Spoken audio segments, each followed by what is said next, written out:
Good evening. We heard for years how Labour was going to rid the government of corruption and cronyism committed by the Tories, and that, of course, everything under Keir Starmer's watch would be rainbows and unicorns. I say to all my fellow politicians, Labour and Tory, to change Britain, we must change ourselves. We need to clean up politics. No more VIP fast lanes, no more kickbacks for colleagues, no more revolving doors between government and the companies they regulate. I will restore standards in public life with a total crackdown on cronyism. Well, once again, it appears Labour's promises have been left wanting, because it can be revealed tonight that Labour cabinet ministers received hundreds of thousands of pounds in union donations before dishing out billions of pounds in public sector pay rises. So Keir Starmer's top team have accepted nearly £500,000 in cash and donations from Labour's union backers since 2019. Health Secretary Wes Streeting received £14,000 in support from unions over the past 5 years. Transport Secretary Louise Hay received £25,000, or just shy of it, 12,000 of which was donated either to her local party or indirectly via the central party by the GMB union in January 2020. Home Secretary Yvette Cooper received £10,000 in indirect donations from GMB. Education Secretary Bridget Phillipson, who had a drinks reception sponsored by the Community Trade Union, has received a total of £3,500 in donations in the past 5 years. And even Labour MP and ministerial aide Liam Conlon, who, by the way, is the son of Partygate investigator and now Keir Starmer's Chief of Staff, Sue Gray, he accepted a £4,000 donation from train driver union ASLEF just months before his department offered it a pay rise. So, is it any surprise that this Labour government caved into union demands so quickly after taking power? The Mail on Sunday reports Starmer's public sector payday, including mega deals for junior doctors, train drivers, teachers, nurses and senior NHS managers, will cost Britain a staggering £14 billion. Most of that will be paid for by the taxpayer. So what's happened as well to those commentators, the celebrities and campaign groups who have spent years holding truth to power by taking the previous Tory government to task over similar behaviour? The silence is deafening. I'm talking about the likes of Led by Donkeys, the IPA-drinking bores from Bristol, who as recently as last week were still spending their time chasing exiled former PM Liz Truss around with stupid stunts like this. Do you vote on, I think it was Bill Clinton's advisor who said it's the economy stupid. So I think that he will probably win. On that. I've got a load of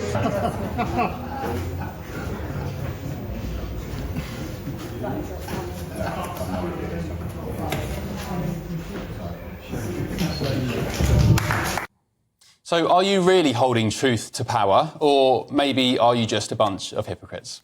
Let's get the thoughts now of my panel. Political commentator Jonathan Liss and Communications Officer for the IEA, Reem Ibrahim. OK, good evening, you two. Good evening. Good evening. Right, yeah, here we are. So what do you make of this? Labour, for years, they've been banging on about cronyism and corruption and transparent government, and it turns out that in the years prior to them taking government, they've taken £500,000 in donations from unions. I mean, what's that about? Yes, well, this isn't exactly news. I mean, the Labour Party was literally established to support the unions, to be funded by the unions and ultimately to bargain on behalf of the unions. So this isn't a surprise. We know that they're funded by the unions. But of course, we can draw the conclusion that that is why they are much, much softer with the unions than any other party in government. Now, I think when we're having these conversations about public sector pay has to be seen in the context of public sector spending. Our debt to GDP ratio, our debt is currently almost at 100%, 30-year high of GDP. That is incredible. We spend huge amounts of money. We have to have conversations about what is fair. In my view, ASLEF being given a pay rise to £69,000 a year and then deciding to subsequently strike again, you know, take an inch and they will ask for a mile. I think we have to have those conversations in the wider perspective. We cannot afford it, and we have to be clear that the Labour Party and Keir Starmer need to be so much firmer with the unions. Jonathan Liss.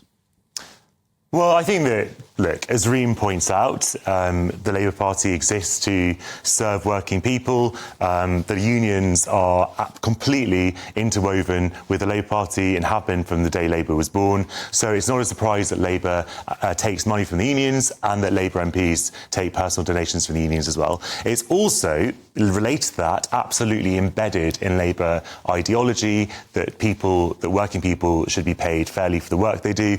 And that obviously we have just had a period of extraordinarily high inflation, and so workers were being given real terms pay cuts. And on a political level, the Labour so is everyone else. On a political level, but on a political £69,000. I mean, they're not struggling. Look, I think that most people support people being given fair pay, OK? And that actually, when you're in the public sector and you do really difficult jobs that are necessary jobs, then it's actually okay to pay people. But I think there's a political point as well, that Labour wanted to have a reset. We've had a period of massive unrest. And when we're talking about these pay rises, we also have to contrast how much the strikes have cost. You know, it's actually, in the main, it's cheaper to give these unions the pay rise they're asking for than to see sort of indefinite strikes. So I think that we have one of the worst systems when it comes to our unions. Effectively, what we have allowed is private pet sector businesses, private sector organisations, which are unions,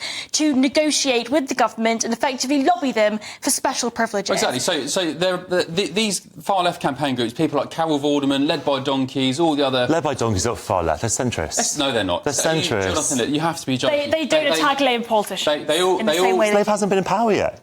They have been in power since July. They haven't had Give them a chance. Look, come on. Of course they're chasing Liz Truss. That was hilarious. They do not care about the Labour Party in the same way they care about to be fair to them, they're not in the room now, but to be fair to them, they have said, we're not party political, we will be attacking Labour. Look, come on. Look. Labour's been in power for 6 weeks. Labour's going to make a lot of mistakes. We know that. And when they do, I'll be attacking them, criticising them, as other people will. And of course, they'll be holding them to account. On unions, they are far too weak on unions. I'm sorry, but ASLEF train drivers getting £69,000 a year already just got a pay rise, and then effectively after that saying we're going to strike every single week. I mean, Labour are really at the mercy. It's a tabloid phrase. Really are at the mercy of their union paymasters. You award a massive pay rise to train drivers, and what do? Weeks later, we're still striking. Ben, the Conservative Party, the Conservative Party's in the pay of big business. No one ever some people didn't complain. But Jonathan, the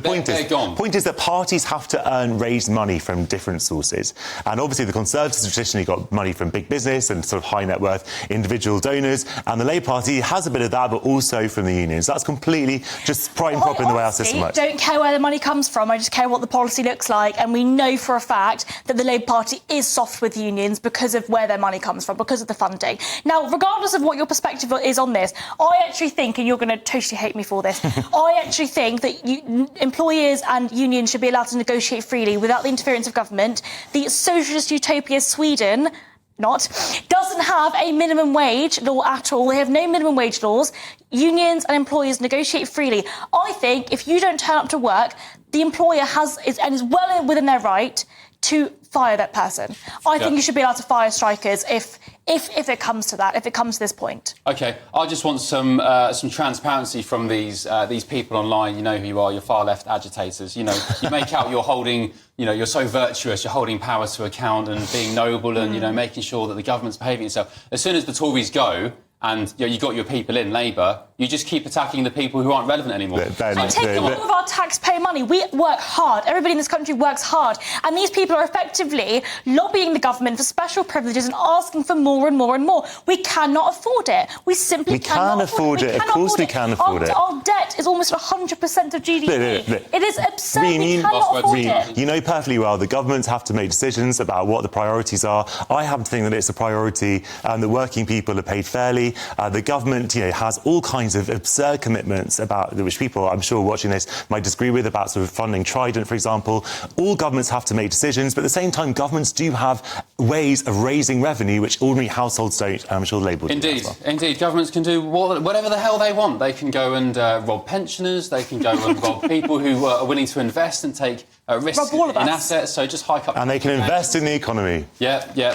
Got it. OK, Reem, Jonathan, it's feeling rather lonely, just us three, but thank you very much.